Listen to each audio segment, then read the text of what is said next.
Hi, in this section, we will look at managing our data with MongoDB. Now that we have our API set up and ready, we want to save our data to a database. For our database, we will be using MongoDB. Now, it's not necessary that we use MongoDB. We can use any other database, but we are using MeanStack, so we will be using MongoDB.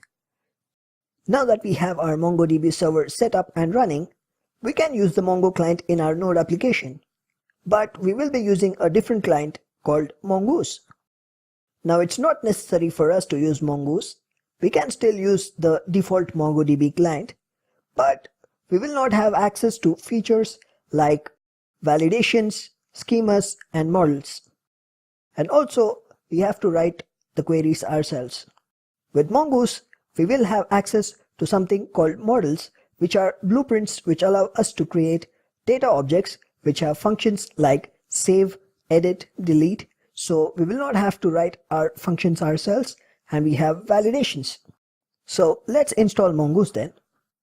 We are in the project folder,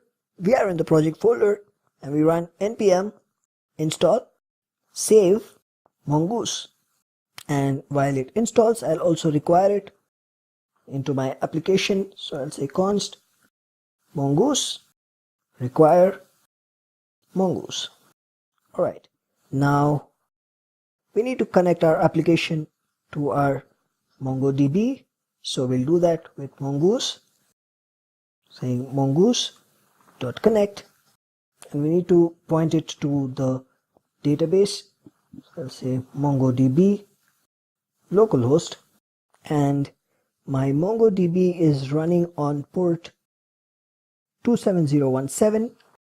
I need to give that port here, and then the name of the database, which is new test, and save, and we can run nodemon app.js.